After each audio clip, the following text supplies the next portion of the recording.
Le jardin du paradis. Il y avait une fois un fils de roi qui possédait une quantité innombrable de beaux livres. Il pouvait y lire et admirer, grâce à de superbes images, tout ce qui s'était passé dans le monde.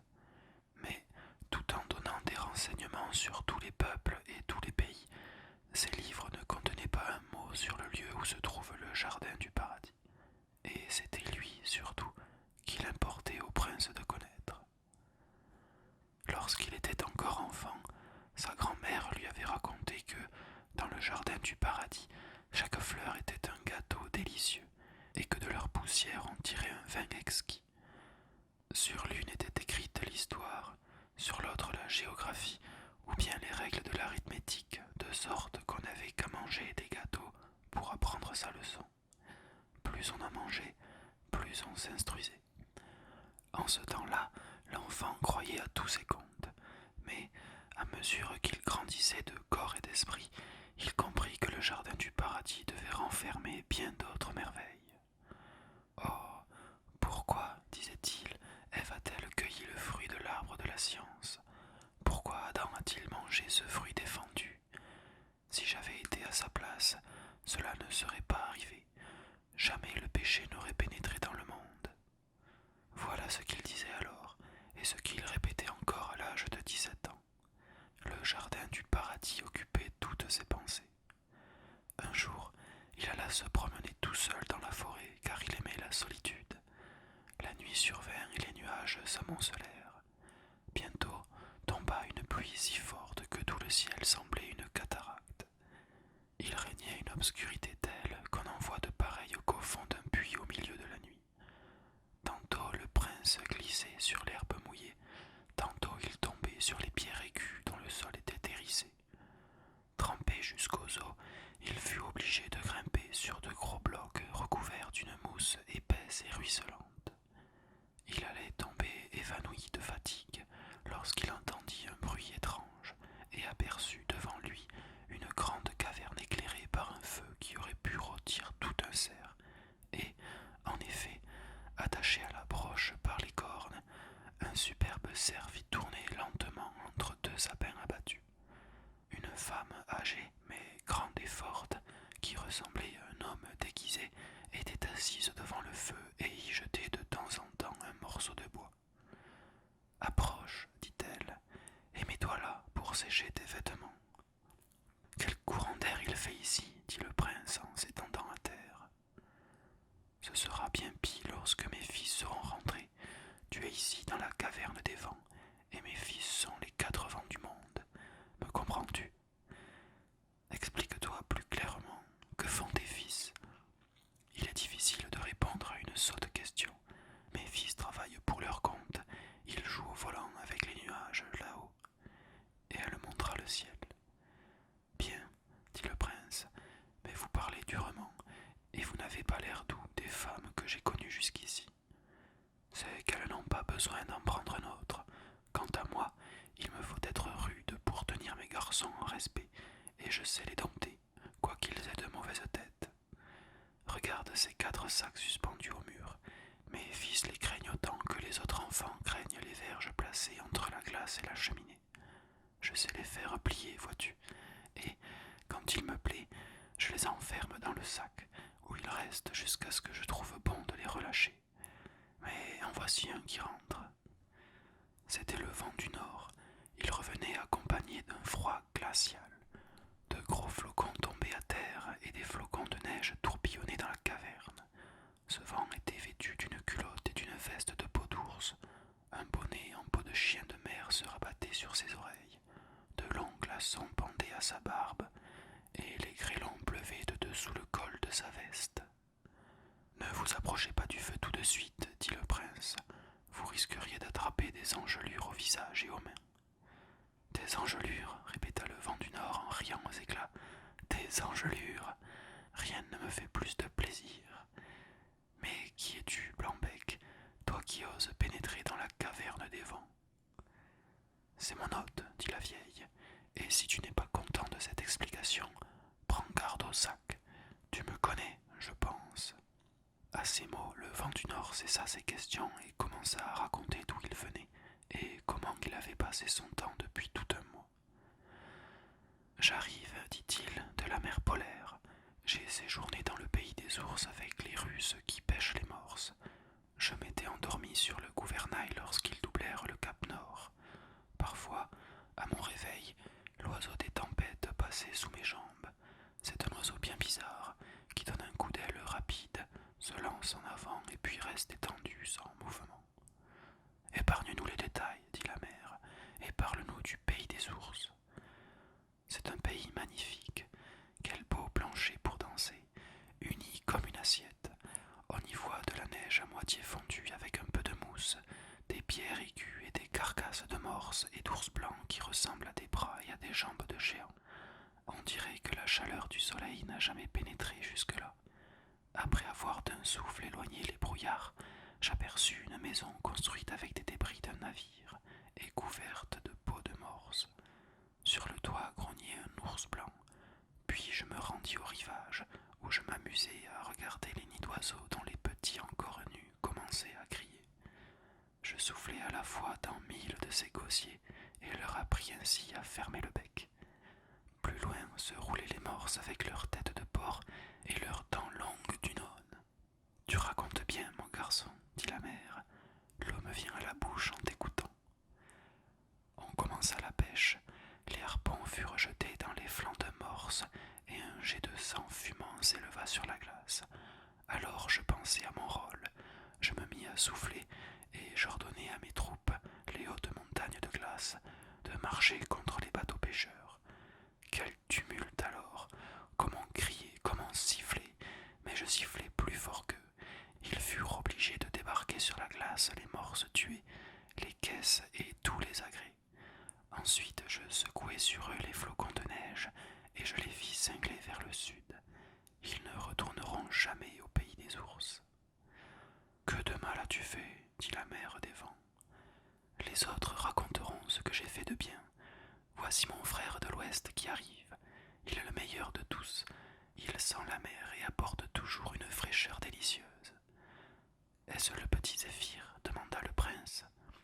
Oui, c'est Zéphyr, mais il n'est pas si petit. Autrefois c'était un joli garçon, aujourd'hui il est bien changé.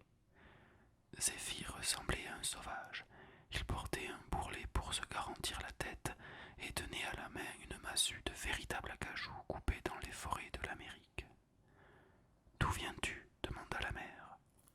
Des forêts désertes où les lianes épineuses forment une haie entre chaque arbre, où le serpent aquatique se roule dans l'herbe humide et où l'homme est de trop. Que faisais-tu là? Je regardais le fleuve qui jaillit du roc se changer en poussière et monter dans les nues pour y former l'arc-en-ciel. J'ai vu le buffle sauvage emporté par le torrent. Une bande de canards le suivait sur l'eau, mais ils prirent leur vol en arrivant aux cataractes, tandis que lui fut entraîné au fond. Quel beau spectacle! Transporté de joie, je soufflai une tempête avec tant de force que les vieux arbres furent déracinés et livrés au vent comme des feuilles. Et tu n'as pas fait autre chose? Oh, j'ai fait des culbutes dans les savanes, j'ai caressé les chevaux sauvages et abattu les noix des cocotiers. Oh, j'en aurais à raconter, mais il ne faut pas toujours tout dire, n'est-ce pas, vieille? Et il embrassa si fort sa mère qu'il faillit la renverser. En vérité, c'était un garçon bien sauvage. Alors entra le vent du sud avec le turban et le manteau flottant du bédouin. Qu'il fait froid ici, dit-il, et il jeta du bois dans le feu. On sent bien que le vent du nord est arrivé le premier. Il fait assez chaud ici pour rôtir un ours blanc, répliqua le vent du nord. Ours blanc toi-même, répondit le vent du sud. Tenez-vous tranquille ou je vous fourre dans le sac, s'écria la vieille. Voyons, assieds-toi sur cette pierre et dis-nous où tu es allé. En Afrique, ma mère, répondit le vent du sud. J'ai été à la chasse au lion avec les Hottentotes dans le pays des Cafres. L'herbe qui pousse dans les plaines ressemble à des oliviers. Une autruche m'a défié à la course, mais je suis plus leste que l'autruche. Ensuite, j'arrive au désert, où le sable jaune vous produit l'effet du fond de la mer. Une caravane vint à passer. Elle tua son dernier chameau pour apaiser sa soif, mais l'animal ne revint fermait qu'une bien petite provision d'eau. Le soleil brûlait la tête des voyageurs et le sable leur grillait les pieds. Le désert s'étendait à l'infini. Alors, me roulant dans le sable fin et léger, je le vis tourbillonner en colonnes rapides. Quelle danse! C'était curieux à voir. Le dromadaire s'arrêtait effrayé. Le marchand, enveloppant sa tête de son cafetan, se prosternait devant moi comme devant Allah, son Dieu. Maintenant, ils sont tous enterrés, et une pyramide de sable s'élève au-dessus de leur corps. Mais je n'ai qu'à souffler dessus pour que le soleil blanchisse leurs os, et les voyageurs verront que d'autres hommes les ont précédés dans cet endroit. Sans cela, ils ne le croiraient jamais. Tu n'as fait que du mal, dit la mère. Marche vite dans le sac. Et aussitôt elle saisit le vent du sud par le milieu du corps et le fourra dans le sac. Il se roula par terre avec rage, mais elle s'assit dessus, et force fut aux rebelles de se tenir tranquilles. Vous avez là des fils intrépides, dit le prince. Intrépides, en effet, répondit-elle, mais je sais les contenir. Voici le quatrième qui revient. C'était le vent de l'Est, habillé en chinois. Ah, tu viens de ce côté-là, dit la mère. Je te croyais au jardin du paradis. Je n'y vais que demain, répondit le vent d'Est. Demain, il y aura juste 100 ans que je n'y suis allé. J'arrive aujourd'hui de la Chine, où j'ai dansé autour de la tour de porcelaine en faisant sonner toutes ces clochettes. Pendant ce temps, les fonctionnaires dans la rue recevaient la bastonnade. Les bambous se brisaient sur leur dos, quoique ce fussent des gens de la première à la 9e classe. Cependant, ils criaient au milieu des coups. Nous te remercions, notre Père et notre bienfaiteur. Mais ils pensaient tout le contraire, et je faisais de nouveau sonner les clochettes qui chantaient Ting Tang Tu. Comme tu es gai, dit la vieille, il est bon que tu ailles demain au jardin du paradis. Ton éducation s'en ressentira. Bois un bon coup à la source de la sagesse, et rapporte-moi une petite bouteille. Je n'y manquerai pas, mais pourquoi as-tu mis mon frère du sud dans le sac? Il doit me parler de l'oiseau phénix, dont la princesse du jardin du paradis me demande des nouvelles tous les 100 ans quand je lui rends visite. Ouvre le sac et je t'aimerai bien. Je te ferai cadeau de tout le thé dont j'ai rempli mes 2 poches, du thé bien vert et bien frais que j'ai cueilli dans le pays même. Soit, à cause du thé et parce que tu es mon petit chéri, j'ouvrirai le sac. Le vent du sud fut mis en liberté, tout honteux d'avoir été puni devant un prince étranger. Voici une feuille de palmier pour la princesse, dit le vent du sud. Le vieil oiseau phénix, le seul qui existe au monde, me l'a donné, et il a tracé avec son bec toute l'histoire de sa vie. La princesse pourra donc lire cette biographie elle-même. J'ai vu le phénix incendier son propre nid et s'y faire brûler comme la femme d'un hindou. Quel parfum et quelle fumée ces branches sèches répandaient. Enfin, les flammes avaient tout consumé.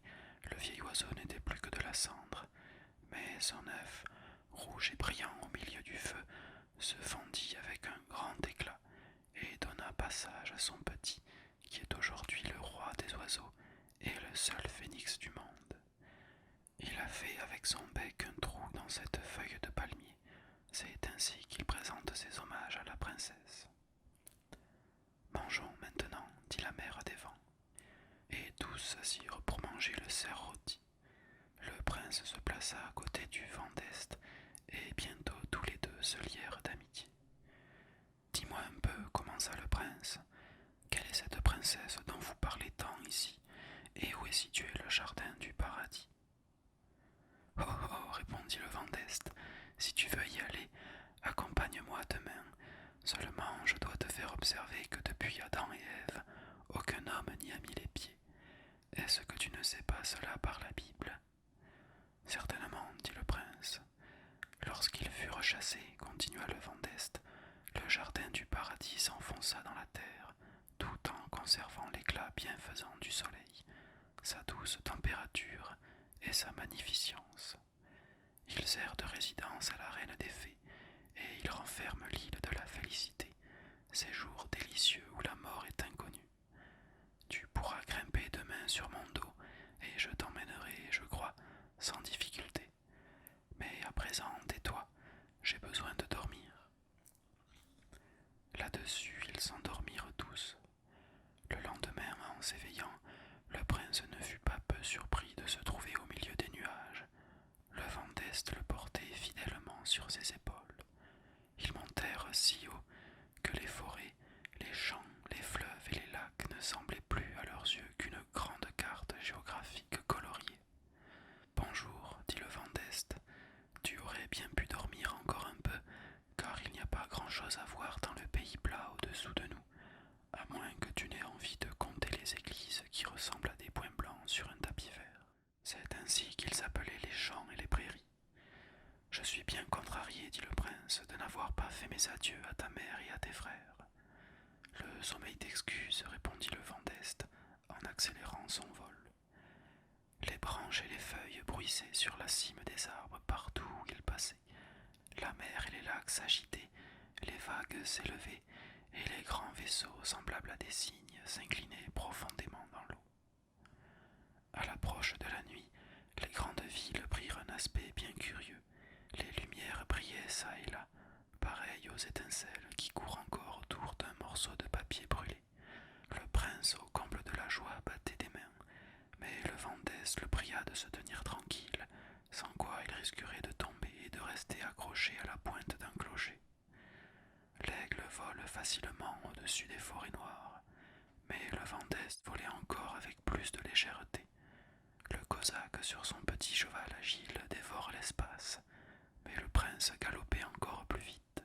« Maintenant tu peux voir l'Himalaya, dit le vent d'Est, la plus haute montagne de l'Asie. Bientôt nous serons arrivés au jardin du paradis. » Ils tournèrent leur vol du côté du midi, et bientôt le parfum des épices et des fleurs monta jusqu'à eux. Le figuier et le grenadier poussaient de même, et la vigne sauvage portait des grappes bleues et rouges. Nos deux voyageurs descendirent et se couchèrent sur le gazon moelleux, où les fleurs saluaient le vent comme pour lui dire « Sois le bienvenu. »« Sommes-nous dans le jardin du paradis ?» demanda le prince. « Pas encore, mais bientôt nous serons rendus. Vois-tu cette muraille de rochers et cette grande caverne dans laquelle les branches de vigne forment des rideaux verts? Il nous faudra passer par là. Enveloppe-toi bien de ton manteau, car ici le soleil brûle, mais quelques pas plus loin, il fait un froid glacial. L'oiseau qui garde l'entrée de la grotte reçoit sur une de ses ailes étendues en dehors les rayons chauds de l'été, et sur l'autre, déployé en dedans, le souffle froid de l'hiver. Ils pénétrèrent dans la caverne. Ouf, comme il y faisait un froid glacial, mais cela ne dura pas longtemps. Le vent d'Est étendit ses ailes, qui brillèrent comme des flammes et éclairèrent l'intérieur de la caverne. Au-dessus de leur tête étaient suspendus de gros blocs de pierre aux formes bizarres, d'où suintaient des gouttes d'eau étincelantes.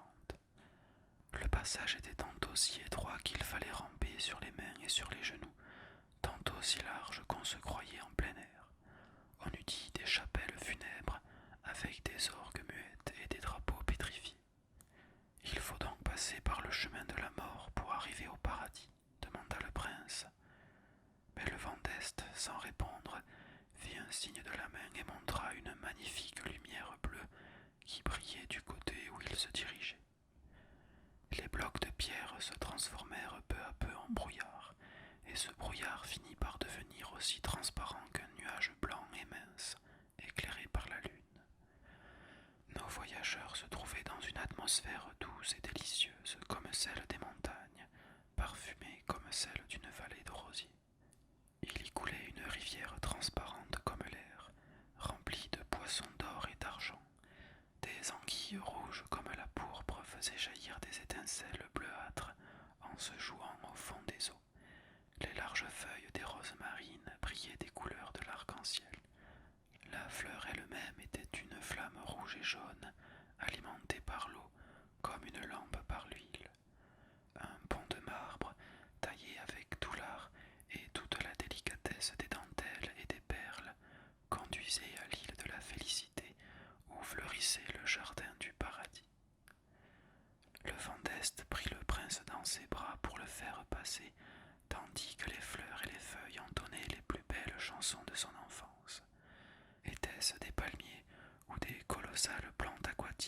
poussait là. Jamais le prince n'avait vu d'arbre aussi beau ni aussi vigoureux. On y admirait de longues guirlandes, formées par des plantes étranges entrelacées, telles qu'on les trouve seulement peintes en couleur et en or sur les marges des anciens livres de prières ou autour des lettres initiales. C'étaient de bizarres collections d'oiseaux et de fleurs. Tout près de là se tenait une foule de paons, avec leurs queues brillantes et déployées. Mais le prince, en les touchant, vit que c'étaient d'énormes feuilles aux couleurs éblouissantes. Le lion et le tigre, apprivoisés comme de petits chats, jouaient dans les haies vertes et parfumées. Le ramier, resplendissant comme une perle, frappait de ses ailes la crinière du lion, et l'antilope, ailleurs si craintive, regardait tranquillement et avec envie les jeux des autres animaux. Voici la fée du paradis qui arrive. Ses vêtements rayonnent comme le soleil, son visage sourit avec la tendresse d'une mère qui admire son enfant chéri. Elle est jeune et belle, et accompagnée d'une troupe de jeunes filles portant chacune une brillante étoile dans les cheveux. Le vent d'Est lui donne la feuille de l'oiseau phénix, et la fée, transportée de joie, prenant le prince par la main, l'introduit dans son château, dont les murs semblent tapissés de feuilles de tulipes bigarrées, et dont le plafond, d'une hauteur incommensurable, n'est qu'une grande fleur rayonnante. Le prince, s'étant approché d'une fenêtre, aperçut l'arbre de la science avec le serpent, et non loin de là, Adam et Ève. N'ont-ils pas été chassés demanda-t-il. La fée sourit et lui expliqua comment le temps avait imprimé une image sur chaque carreau, et comment ces images, bien différentes des peintures ordinaires, étaient douées de la vie. Les feuilles des arbres y remuaient, les hommes allaient et venaient, comme dans une glace. Oui, tous les événements de ce monde se reflétaient ainsi dans les vitres en tableaux animés, que le temps seul avait pu produire. Le prince y vit aussi le rêve de Jacob, l'échelle touchant le ciel, et les anges répandus sur les degrés avec leurs ailes ouvertes. Arrivé dans une autre salle grande et élevée, dont les murs semblaient transparents, il se trouva entouré de 1000 figures, toutes plus belles les unes que les autres. C'étaient les bienheureux qui souriaient et chantaient en confondant leurs voix dans une immense harmonie. Les figures du cercle le plus élevé paraissaient aussi petites que le moindre bouton de rose figuré sur le papier. Au milieu de cette salle se dressait un grand arbre dont les branches portaient des pommes d'or grosses et petites, scintillant parmi les feuilles vertes. C'était l'arbre de la science. Chaque feuille laissait tomber une goutte de rosée, rouge et brillante comme une larme de sang. « Montons en bateau, dit la fée. Nous nous rafraîchirons sur l'eau légèrement agitée. Le bateau s'y balance sans avancer, tandis que tous les pays du monde passent devant nos yeux. » Que le mouvement du rivage était étrange. Le prince vit défiler les hautes Alpes couvertes de neige, avec leurs nuages et leurs sapins noirs. Le cor sonnait mélancoliquement, et les bergers chantaient dans le vallon. Ensuite, les bananiers tendirent leurs longues branches jusqu'à la barque. Des cygnes noirs nagèrent sur l'eau. Les animaux et les fleurs les plus bizarres se montrèrent sur la rive. C'était la Nouvelle-Hollande, la 5e partie du monde, qui passait en présentant la perspective de ces montagnes bleues. On entendait les chants des prêtres, et on voyait danser les sauvages au son du tambour et des tubes d'os. Vinrent ensuite les pyramides d'Égypte, touchant aux nus, des colonnes et des sphinx renversés, à moitié enfouis dans le sable. Puis apparurent les aurores boréales des pays du pôle. C'étaient des feux d'artifice sans pareil. Le prince était ravi au-delà de toute expression. Il vit 100 fois plus de merveilles que nous ne pouvons en énumérer ici. « Pourrais-je toujours rester ici ? Demanda-t-il. « Cela dépend de toi, répondit la fée. Si tu ne te laisses pas séduire comme Adam par ce qui est défendu, tu pourras y demeurer éternellement. »« Je ne toucherai pas aux pommes de l'arbre de la science, dit le prince. « Éprouve-toi toi-même, reprit la fée, et Si tu ne te sens pas assez fort, repars avec le vent d'Est qui t'a amené. Il va nous quitter pour 100 années. Toutes ces années-là, si tu restes, ne te paraîtront pas plus longues que 100 heures. Cela suffira bien pour ta tentation et le péché. Chaque soir, en te laissant, je te crierai « Suis-moi ». Je te ferai signe de la main et tu devras rester en arrière. Autrement, tes désirs grandiraient à chaque pas. Tu visiteras la salle où se trouve l'arbre de la science. Je dors sous ses branches parfumées. Je t'appellerai, mais si tu t'approches, le paradis s'engloutira sous la terre et tu l'auras perdu pour jamais. Le vent terrible du désert sifflera autour de ta tête. Une pluie froide et piquante t'égouttera de tes cheveux. La peine et la misère deviendront ton partage. Je reste, dit le prince. Le vent d'Est l'embrassa et dit « Sois fort, dans 100 ans nous nous reverrons. Adieu, adieu. » Puis il étendit ses larges ailes qui brillaient comme les éclairs en automne ou comme l'aurore boréale par un hiver rigoureux. Adieu, adieu, répétèrent toutes les fleurs et tous les arbres. Des files de cigognes et de pélicans s'élevèrent dans les airs et accompagnèrent le vent d'Est comme des rubans flottants jusqu'aux limites du jardin. Nous allons commencer nos danses, dit la fée, et, à l'heure où le soleil se couche, je me pencherai vers toi et je te dirai « Viens avec moi ». Prends bien garde de m'écouter. Tu subiras cette épreuve tous les soirs pendant 100 ans, mais chaque jour tu deviendras plus fort pour résister à la tentation, et à la fin, tu n'y penseras plus. Ce soir, c'est la première épreuve, te voilà averti. Et la fée le conduisit dans une grande salle, construite avec des lits d'une blancheur transparente. Les filaments jaunes de chaque fleur formaient une petite harpe d'or qui rendait des sons enchanteurs. Des jeunes filles belles et gracieuses, vêtues de crêpes onduleux, se livraient à la danse et chantaient en même temps les délices de leurs existences et toutes les merveilles du jardin du paradis qui doit fleurir éternellement. Le soleil descendait à l'horizon et le ciel prenait une teinte d'or rougeâtre qui donnait au lys l'éclat des roses. Les jeunes filles présentèrent au prince un vin mousseux qu'il but avec délice. Le fond du salon s'ouvrit et l'arbre de la science se montra au jeune homme dans un tel éclat que ses yeux en furent éblouis. Un chant doux et harmonieux comme la voix de sa mère se fit entendre, et il semblait dire « Mon enfant, mon cher enfant ». Alors la fée l'appela, et le prince vola vers elle, oubliant sa promesse dès le premier soir. Cependant, en approchant de l'arbre, il eut un moment d'hésitation, mais il en triompha bien vite. Il n'y a pas de péché, se dit-il, à suivre la beauté pour l'admirer. J'ai encore assez d'empire sur moi pour ne pas enfreindre sa défense. La fée tira à elle quelques branches de l'arbre, et, un moment après, elle se trouva cachée entièrement. « Je n'ai pas encore péché, dit le prince, et je n'ai pas l'intention de le faire. » À ces mots, il écarta les branches. La fée dormait déjà, elle souriait en rêvant. Mais, comme il se pencha vers elle, il vit des larmes dans ses yeux. « Ne pleure pas à cause de moi, être admirable, souffla-t-il. Ce n'est que maintenant que je comprends la félicité du paradis. Elle coule dans mon sang, elle envahit ma pensée. Je sens dans mon corps terrestre la force du chérubin et sa vie éternelle. Que la nuit pour moi soit éternelle désormais. Une minute comme celle-ci, c'est assez de bonheur. » Et il essuya de ses baisers les larmes qui coulaient. En ce moment, un coup de tonnerre effroyable éclata. Tout s'écroula avec fracas.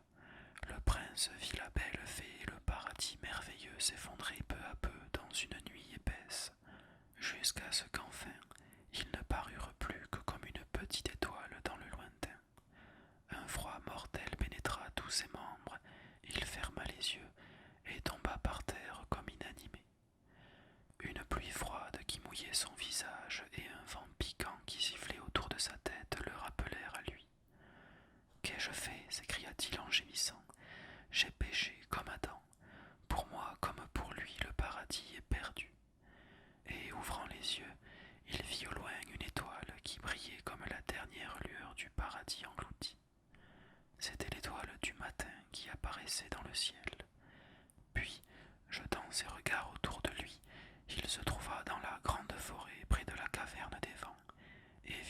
vieille mère assise à son côté. Elle paraissait en colère et lui dit d'un ton menaçant. Quoi? Déjà le premier soir? Je m'en doutais. Si tu étais mon fils, je te mettrais dans le sac. Il y entrera, dit la mort, une grande vieille femme encore vigoureuse, tenant à la main une faux et agitant sur ses épaules de longues ailes noires. Il sera mis dans un cercueil, mais le moment n'est pas venu, qu'il voyage encore dans le monde pour expier son péché et devenir meilleur. Puis, lorsqu'il s'y attendra le moins, je reviendrai le mettre dans une caisse noire que je placerai sur ma tête pour le porter en volant jusqu'à l'étoile qui brille là-haut. Là aussi fleurit le jardin du paradis, et si cet homme devient bon et pieux, il y entrera. Mais si ses pensées sont mauvaises et son cœur corrompu, il tombera dans cette caisse plus bas que n'est tombé le paradis, et je n'irai le chercher qu'au bout de 1000 ans, pour l'enfoncer encore plus bas, ou pour le faire remonter vers la petite étoile. Merci d'avoir écouté ce conte jusqu'au bout. À bientôt.